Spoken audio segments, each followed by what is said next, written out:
Ladies and gentlemen, welcome back to the channel, and it is finally time.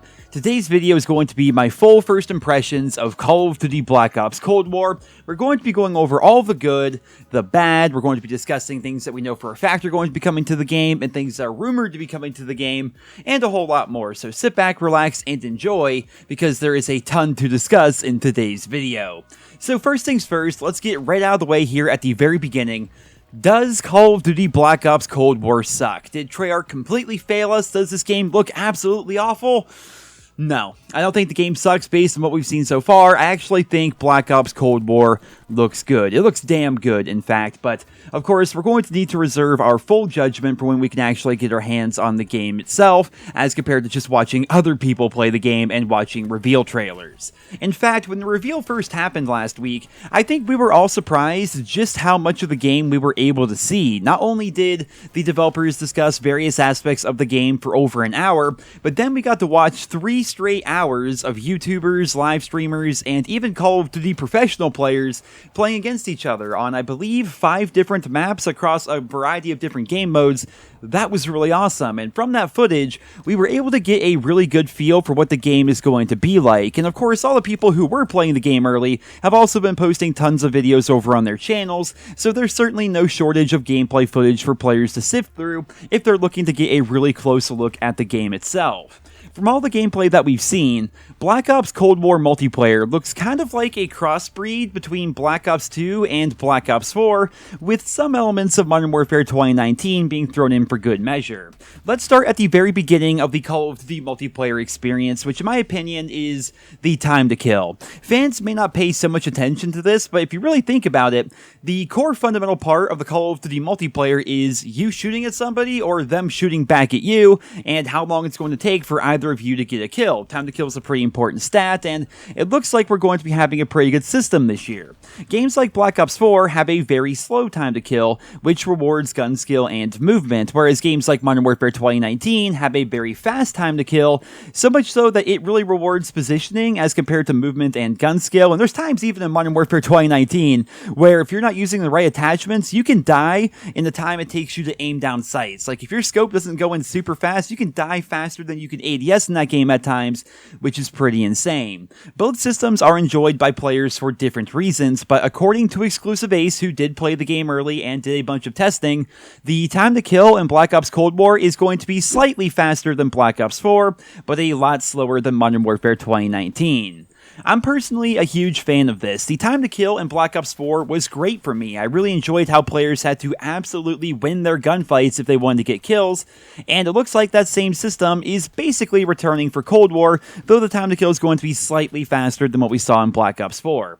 Health pools in the game are going to be 150 health by default, and healing has gone from the manual healing system that we saw back in Black Ops 4 to the auto regen system that we saw in pretty much every other Call of Duty game, and I think it's really the best of both worlds when it comes to health and time to kill and healing within a Call of Duty game.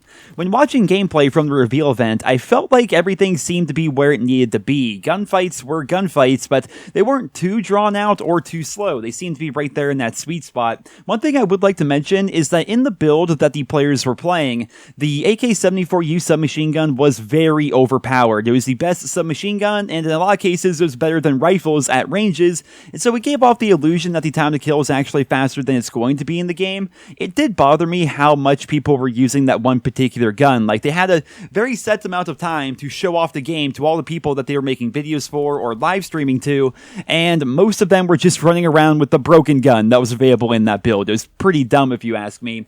The fun streamers were the ones who were swapping out their weapons and their weapon loadouts a ton to try out various different things, and it's because of those streamers and those YouTubers that we were able to learn a lot about the game, right? We knew the 74U was overpowered. The vast majority of people just kept using that over and over, but the fun streamers and the fun YouTubers, they were trying out all the submachine guns, all of the rifles. They were trying all the snipers and changing up their loadouts quite a bit, and it's from those guys that we were actually able to learn a lot about the game. Now, speaking of weapon loadouts, let's go ahead and transition over to that next. I discussed this all in a previous video, but the Gunsmith from Modern Warfare is back, but it seems to have been improved in a number of ways. For starters, optical attachments don't slow you down for no reason anymore, which is a great thing, right? Attachments themselves have less drawbacks than they did back in Modern Warfare, and the pros and cons for the attachments are clearly stated with actual numbers and actual percentages, not just an arbitrary bar that goes up and down. Like going back to Modern Warfare, if you want to add a foregrip to your weapon, for example, that's going to reduce your recoil but slow you down movement speed-wise, well, just how much recoil are we getting from this, and just how much slower are we moving? We really don't know. We just look at the little bar there, and the bar is going to move one way or the other, and that's really all the information that we have. In Black Ops Cold War, it clearly tells you exactly how much you're going to be moving slower, or how much recoil you're going to be mitigating with that attachment. It is a very, very good system. I will say that overall, I like traditional attachment systems in the Call of Duty franchise, but I am excited to see how this new Gunsmith revamp is going to feel once they get it balanced properly. That's the biggest thing, right? How hard is it going to be for them to properly balance everything in this game? Because it was stated during the reveal that every single primary weapon in Black Ops Cold War has over 50 attachments available for it, and that's going to be a lot more difficult to balance than the, say, 3 to 10 attachments that we would see in previous Call of Duty titles. Not to mention the fact that your secondary can also have up to 5 attachments on it at any given time, and there are wildcards in the game that can make it so you can have up to 8 primary attachments on your primary or 6 perks on your class at one time. Overall, it seems like Treyarch is going all out when it comes to player choice and player power when it comes to making their classes this year, and I think we're going to have to wait until the beta to properly see just how strong these setups can be, and whether or not Treyarch is going to need to pull back the reins a little bit when it comes to certain combinations and certain attachments. There's a lot to be done with this particular system, and I'm interested to see how things are going to play out. Now, moving along here, let's quickly cover the Scorestreaks system. I did an entirely separate video explaining this feature in depth, so I'm not going to reiterate too much of it here, but I will say that this is the aspect of the game that worries me the most. While it's true that the game will have a ton of score streaks, and the higher ones are going to require people to go on 10+ kill streaks to actually earn, the fact that the score streak progress doesn't reset upon death, and each score streak has an internal cooldown after use, is going to be really off-putting at first, and I wonder how it's going to play out in practice. I feel like it's going to be really tough to balance these streaks and their cooldowns properly, and as a result, I fully expect the score streaks that we see in the beta to be completely wild and out of balance, but at that point, Treyarch is going to be able to gather tons of internal and external feedback about the new system, and from there, they can try to properly tune everything before launch. In general, I'm excited about how powerful the streaks look in this game, but we're going to have to see how this new support/requisition hybrid system is going to work once the general Call of Duty player base gets their hands on it and can test out everything. Keep an eye on this system because I have a feeling that this is going to be a huge topic of discussion going forward when it comes to Call of Duty Black Ops Cold War. Now, moving along here, let's talk about the various ways that we're going to be able to play the game. From what we saw during the reveal event, I think that the 6v6 multiplayer maps look really good. They are much more structured than what we saw in Modern Warfare 2019. Doors are gone, thank freaking goodness, and the maps themselves do seem to have pretty good flow, as was art design. They are nice to look at, but the big question is, will all of the new stuff that's going to be coming to the game be cannibalizing the traditional stuff? When I initially watched the multiplayer reveal trailer for Cold War, and I'm sure you guys thought the exact same thing, I thought that vehicles were going to be a massive part of this game. It seemed like 90% of the multiplayer trailer was just showing off this new ground war mode where players are going to be able to use tanks and boats and ATVs and stuff like that in a 12v12 setting on larger maps that are specifically designed for that game mode. Now, for those of you who have been around for a while, you may be getting flashbacks to Call of Duty World War II right now, because remember when that game first came out, we only had 9 standard multiplayer maps at launch, and Sledgehammer's reasoning for this was because they gave us 3 war maps at launch, so that should make up for the lack of standard multiplayer maps, right?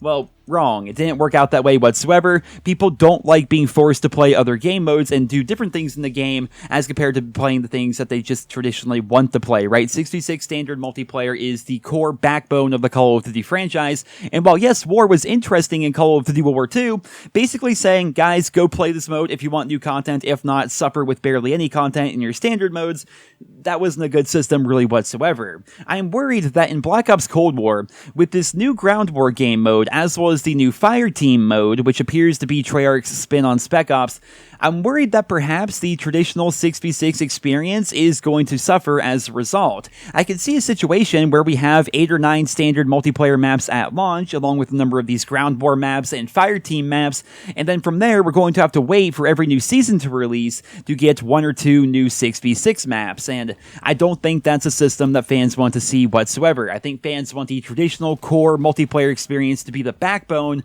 of Black Ops Cold War, with ground war and fire team and things like that basically being icing on the cake as compared to being large chunks of the cake itself.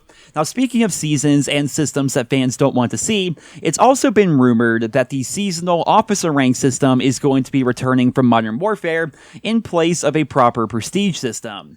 This, of course, was a leak and it came out a while ago and has not yet been verified, but it was announced via the Activision blog post that Black Ops Cold War is going to have a brand new leveling journey that will later be connected to Warzone, so at the very least, it doesn't sound at all like we're getting a prestige system in this year's game.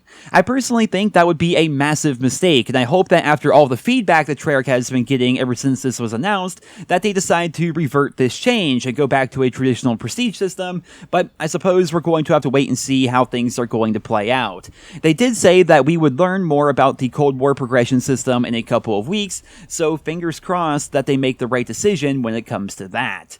On top of traditional multiplayer, we of course have a full single-player campaign, zombies mode, and Warzone within Black Ops Cold War. And for those who don't know, Warzone is going to be receiving some pretty massive updates to accommodate Cold War locations, as well as Cold War weapons. It's been leaked and rumored for a while now that a whole new map may be coming to Warzone, but I suppose we'll have to wait and see if that's actually going to be a thing. It does look like there's going to be an abundance of things to do within this year's game, but going back to it, my biggest concern is just how much of the developer's focus is going to be on traditional multiplayer, as well as traditional multiplayer progression and multiplayer rewards. These are the things that have carried Call of Duty from its inception all the way up until now, and while I agree that it's good to think outside the box and try to innovate with new modes and ideas, the Call of Duty developers need to remember not to throw the baby out with the bathwater. The core Call of Duty multiplayer experience is why people buy the game. Well, I suppose for Treyarch games, a number of people buy specifically for zombies, but at the very least, the viewers here on this channel tend to buy the game year after year for multiplayer.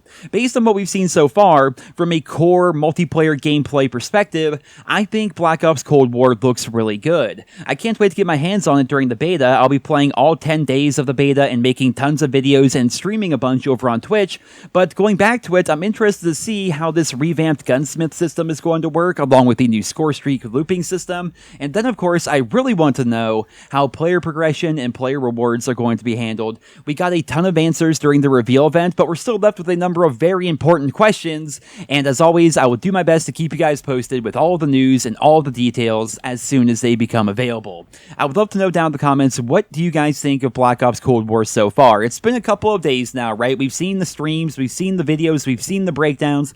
What do you guys think of the game based on what we've seen so far? Leave your thoughts and feedback down in the comments. I hope you guys all enjoyed today's video. If you did, consider leaving it a like. Thank you all so much for listening, and I hope you guys all have a wonderful day.